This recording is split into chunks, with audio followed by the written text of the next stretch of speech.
Hey, what's good guys? My name's Chris. Welcome back to the official WearTesters.com YouTube channel. Today we got a detailed look at these bad boys right here. And by bad boys, I quite mean that literally because of the pistons.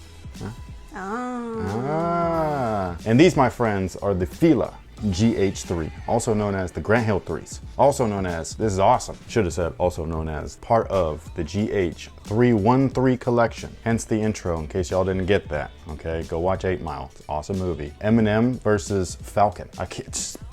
But anyways, this is the Grant Hill 3s. These are back, not for the first time. These actually have retroed a couple times. I had one a while back. It was black, silver, white colorway. They were mad fire, but I didn't know back then that these things run hella small. So I had ordered my true size and they were just too tight. I tried to make them work. I ended up just getting rid of them because when your toe hits the front so hard, just casually, like that's not a good thing. And I like a snug fit, but so I ended up going up half a size in these guys and they fit perfect. So that's what I would recommend. Yes, we're going over fit right from the jump. It's because I've had previous bad experiences. I'm just letting you guys know. Order a half a size up, especially now that these things are sold out everywhere. So your only option is resellers. Yeah, try not to though, man. I mean, you could buy from a reseller, just don't buy it for like twice the price. Patience saves pockets. But anyways, like I was saying earlier, this is part of the 313 collection from FILA. This is one of many shoes that's gonna feature this colorway or this color blocking. And this is supposed to represent what I consider like the golden era of basketball. It's the 90s. And back then, Detroit, the Pistons, they had these crazy jerseys that at the time I actually did not like very much. That stupid stallion on the front. But now that I look back at it, it's like, no, that was cool. So yeah, they actually represent that era of time, and during that time frame, Grant Hill actually wore this shoe, so it's perfect. You win, perfect. Perfect storytelling, not some weird where they put an Air Max 95 colorway on an Air Jordan 4. None of that stuff. This actually makes sense. It's awesome. Something that's also awesome is that FILA actually signed Grant Hill to a new deal recently, because back when they first retroed this shoe, he was not part of the brand any longer, so they couldn't call it the Grant Hill or the GH whatever. You know what I'm saying? Like the Grant Hill 1, 2, and again the 3rd, because they were retroing all these shoes, so they would just call them by whatever year they released. So back when these first retro, they were just called the FILA 97s, and now they're back to what they should be, which is the GH3 or Grant Hill 3. Fun facts. Now, as for the shoes, the bottom right here, man, it's awesome. I just really like the way that this looks. It's got herringbone on it, but it also looks like a heartbeat pattern. So they did this on the Kobe 5s, but they did this back in 97 on FILA's first. Just letting you guys know. So I think that's cool. I love the way that it mimics a foot, the flex groove with the toe little thing. It's super dope.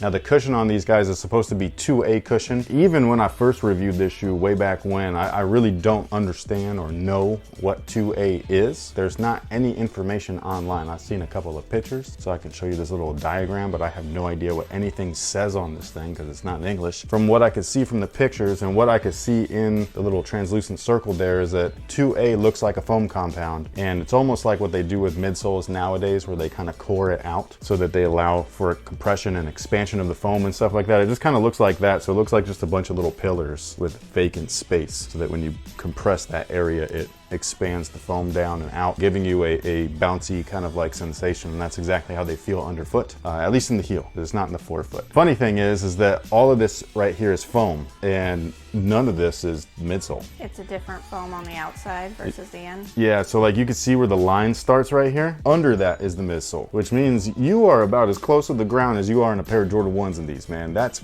fucking crazy. Talk about ultimate court feel, like my goodness. No wonder that poor guy got injured, man. Man, Grant Hill was a beast. Would I play in these now? Probably not, but they have a bunch of features that look like they'd be great. One of them being court feel, because nowadays that's marketed, you know what I mean? Like court feel, ooh. A little bit of cushion in the back for, you know, more cushion for the pushing or something. I think that's what she said, no? Okay. Now, along with the cushioning, the traction, and then that very thin midsole, the rest of that upper right there is primarily foam. So that's all EVA. Everything that you see that is white is EVA. It goes all the way around. That is ultimate containment. At least that's what I call it. That's a lot of foam. It's light though. It doesn't feel as heavy as they look. And it's actually flexible. So it's just like a lateral wing, well, medial and lateral wing. And they're just meant to cage the foot. So I assume that it would do just fine. I assume that it would limit mobility flex-wise a little bit, but if you were looking for something like that, go for it. Do I really think anybody's trying to play in these? I don't think so. Now the upper on these guys is what makes these special, in my opinion. It's not the color blocking either, it's actually the material choices that they use, because FILA is known for using what they would call FILA buck. Basically it's like fake nubuck. And these guys right here actually use genuine nubuck, which is crazy. So this teal section right there is really nice material. Like you can smell it in these things, man. It's dope. You do have some patent leather, which is synthetic, so that little, what would you call that, gold? Mustard yellow. Yeah, okay. Well, people always give me a bunch of shit when I say like Lakers fans bleed purple and gold, right? And they're like, it's not gold, it's yeah. Bro, do you not know the quote? Kobe even said this, I bleed purple and gold. I get that it doesn't look like actual gold, but that's what they call the color, man. It's not me, you know what I mean? So that's what this looks like. It looks like Lakers yellow, AKA gold. It's not a big deal though. But anyways, that's not real material right there, or it's real material. It's not real patent leather. It's just a synthetic patent leather. And then the toe cap right here, this little red portion, it is leather. It's just not the best. And it doesn't really have to be, I guess, when it's that thin. I mean, there's so little of it. The back area though, that's the part that I'm a little bit disappointed in, the black sections, because that could have been a really nice soft leather. Would have felt great against your ankles. Instead they used not the best material. It's another kind of like cheapy feeling leather, and all that stuff feels thin and stiff and rigid and stuff. So these little peaks right there, if you guys are from the 90s, man, like you guys already know, like Jordan 5s, all that stuff, they're just ankle shredders. Even with socks, ankle shredders. Now the lacing system is just nylon cables. It's nothing fantastic, nothing spectacular, anything like that. Down the tongue though, we got a bunch of synthetics. This could have also been a nice material. Should have been. And then it says FILA, and then something that's different from these from the last retros is that they actually added the original hill on top of the FILA. So I thought that's cool. It doesn't look great, it doesn't look fantastic, but it's an original feature. They took it off for the last round because obviously they took Grant Hill's name off of the shoe because he was no longer with the brand at that point. But he's back, so it's pretty cool, I think. One thing that remained the same no matter whether Hill's name was attached to the shoe or not is that little toe branding. It says 33 right there for the man himself. I really like that, it looks really cool. And then last but not least, the insole is not fantastic, but it adds a lot of step-in comfort, mostly because it's an Ortholite-like material, but they've also added a little crash pad in the heel, so it really emphasizes that 2A. Don't put the shoe on and be like, oh my God, the 2A is amazing. It's mostly the insole, because I took the insole out just to see what it would feel like, and it was okay. It wasn't bad, but it wasn't fantastic. It feels way better with the insole though. One thing I did want to share though, before we get into your thoughts, which I know that you have some, but I did take a screenshot from an old East Bay magazine from 1997. I just wanted to read off the original tech specs. Look at how beautiful those are, man. We still haven't had the retro of this original colorway yet. They've done the All-Star colorway, they've done that new colorway, they've done a bunch of other new colorways like tonal colorways, and then they got this guy.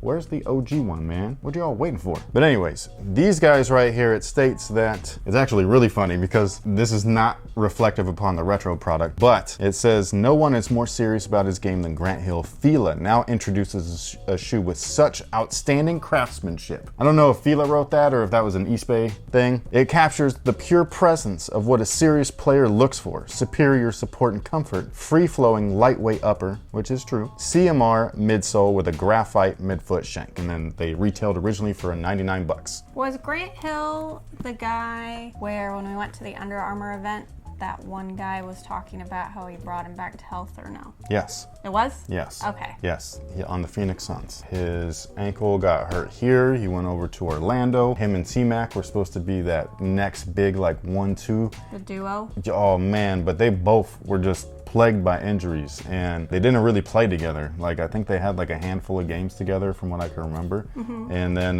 they each went their separate ways and all that stuff, and it was kind of a bummer. But that guy that he's one of the trainers, like one of the athletic trainers, he kind of like fixed Grant Hill, and Grant Hill had this great old man style of play that we never thought we'd ever see Grant Hill really like that again. I wish that someone like that would have like intercepted Penny, because Penny was another one where like Penny was fantastic. I know we're talking about Grant Hill, but go watch some Penny highlights, man. Penny was amazing. But anyways, I'm just gonna say it right now because she told me this off camera, but she said that they look like the Reebok Question, but uglier. No, I said they look like the Reebok Question and the Air Max 97 got smashed together. Therefore, it is uglier. And I went back and watched my old video, okay? Which for one was a mistake. It was really bad. But For two, somebody, when that shoe first retroed, said that they look a little bit like the Reebok Question. And I had said in that video, because I told you immediately, no it don't. I said in that video, I kind of see what they're saying. Like I agree with them a little bit because of the waves that are on the midsole or on here. The humps where the hexalites sit and all that stuff. And so I just wanted to share that with you. That I'm right? Not that you're right, because you can't be right or wrong with an opinion. My opinion is correct. And to this little piece of advice, fellas, yes. Anyways, I'm really glad that these are back. I think that they're fantastic. They look great, I think. But let me know what you think about these down below in the comment section. Did you end up grabbing a pair? Did you not? Do you have one of the first releases from the first retro series and all that stuff? Do you remember the lows? I know that you don't, but there was a low top version of these as well. Would you prefer that one or these? Let me know, sound off below. Thanks for watching, thanks for all the support, and we'll catch you guys on the next one. So until then, have a good one.